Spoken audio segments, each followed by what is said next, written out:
فين طيب؟ يلا على البط. اللهم صل على النبي. ان شاء الله. ما شاء الله. انزل كده. الصلاة على النبي. الصلاة على النبي.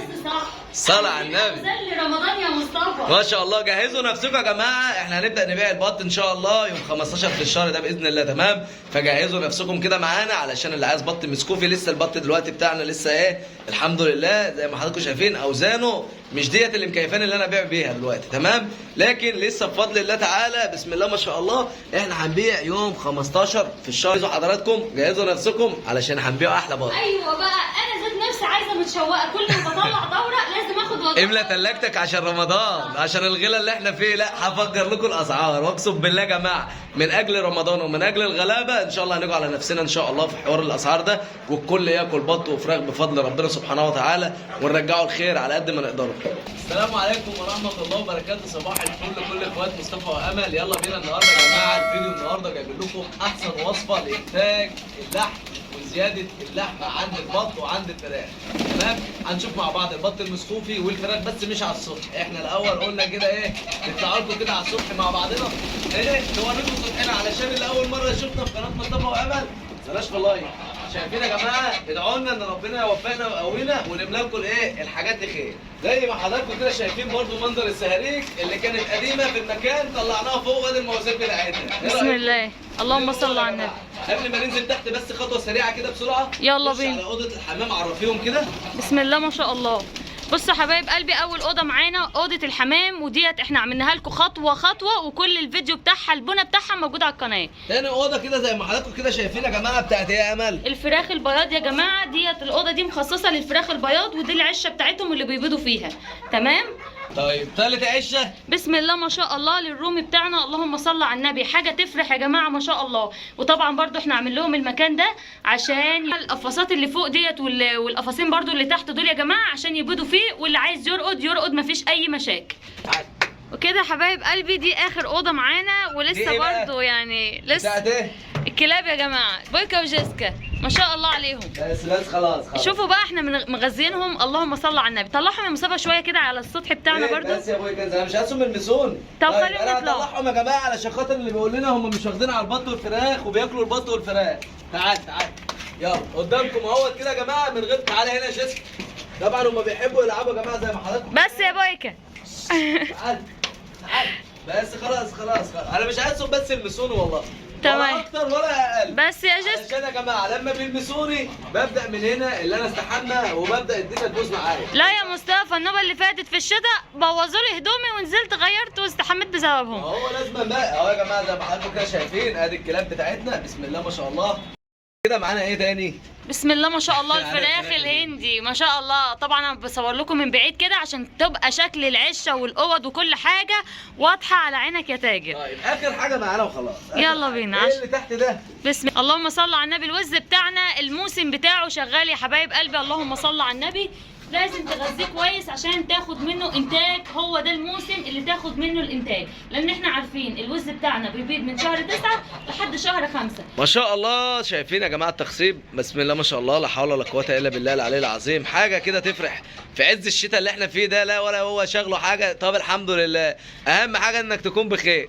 صح يا امل؟ صح الكلام. احنا متلجين والله، والكلام بصوا بيطلع بالعافيه. اهم حاجه ان هو يكون ايه؟ تمام وبصحه كويسه. بس احنا مش عايزين حاجه ثانيه. كده بعد ما نزلنا تحت زي ما حضراتكم شايفين بسم الله ما شاء الله ادي طيورنا وادي الفراخ. امل مش عارفه تصور. يا عم ادخل بسم الله ما كده شاء الله لا وصور. حول ولا قوه الا بالله العلي العظيم. بسم الله ما شاء الله. اللهم صل على النبي. تسمين يا ريس. اللهم صل على النبي. ان شاء الله. بس عشان ابص على الاكل بتاعهم. تمام؟ طول ما انت الطيور بتاعتك بصحه كويسه ارمي. فين طيب؟ يلا على البط. اللهم صل على النبي. ان شاء الله. ما شاء الله. انزل كده. الصلاة على النبي. الصلاة على النبي. الصلاة على النبي. زل رمضان يا مصطفى. ما شاء الله. جهزوا نفسكم يا جماعه احنا هنبدا نبيع البط ان شاء الله يوم 15 في الشهر ده باذن الله. تمام؟ فجهزوا نفسكم كده معانا علشان اللي عايز بط مسكوفي. لسه البط دلوقتي بتاعنا لسه ايه، الحمد لله زي ما حضراتكم شايفين اوزانه مش ديت اللي مكيفاني اللي انا ابيع بيها دلوقتي. تمام؟ لكن لسه بفضل الله تعالى بسم الله ما شاء الله احنا هنبيع يوم 15 في الشهر. جهزوا حضراتكم، جهزوا نفسكم علشان هنبيع احلى بط. ايوه بقى، انا ذات نفسي عايزه متشوقه، كل ما بطلع دوره لازم اخد وضع. املى تلاجتك عشان رمضان، عشان الغلا اللي احنا فيه. لا هفجر لكم الاسعار، واقسم بالله يا جماعه من اجل رمضان ومن اجل الغلابه ان شاء الله هنيجوا على نفسنا ان شاء الله في حوار الاسعار ده، والكل ياكل بط وفراخ بفضل ربنا سبحانه وتعالى، ونرجعوا الخير على قد ما نقدر. كل من هو بايديه يا جماعه يقدر يساعد مع اخوه يقدر يساعد، يعني احنا محتاجين مساعده يا رب تساعدونا. انتم محتاجين مساعده هنقدر ان شاء الله على قد ما نقدر نساعدكم.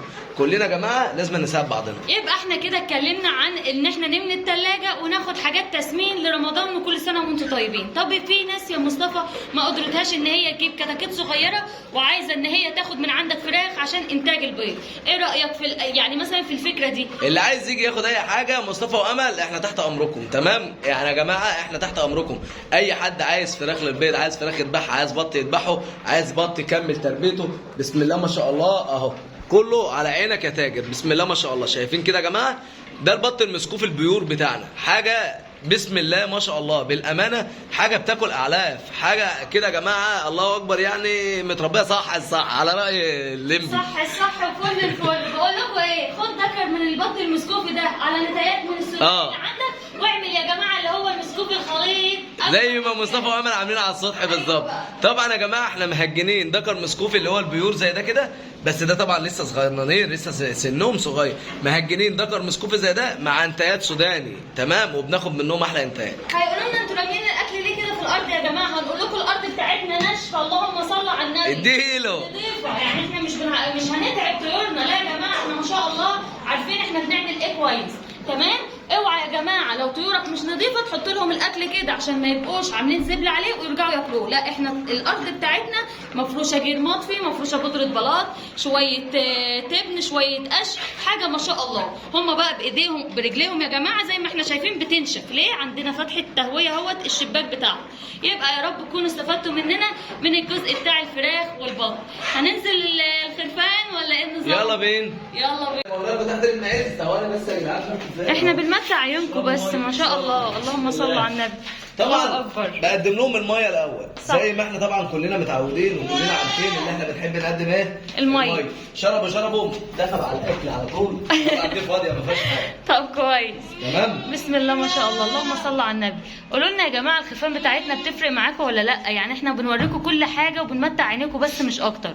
والمعيز معانا هي اللهم صل على النبي، دول الدكارين اللي جايين ورا اللي هي صبره الام يا جماعه ما شاء الله، تمام؟ قولوا لنا رايكم، الخلفان كبر زادت شويه ولا لسه زي ما هي من وجهه نظركم يعني؟ تمام؟ احنا يا جماعه من وجهه نظرنا ان هم لسه زي ما هم. احنا عشان بنشوفها كل يوم فاحنا حاسين ان الموضوع عادي، لكن يعني بالنسبه لكم هي اكيد بتفرق معاكم. وطبعا احنا بنغذوهم كويس وبنحط لهم الاكل بتاعهم عادي، مفيش اي مشاكل، وهنوريكم برده وهم بياكلوا كل حاجه هتشوفوها معانا.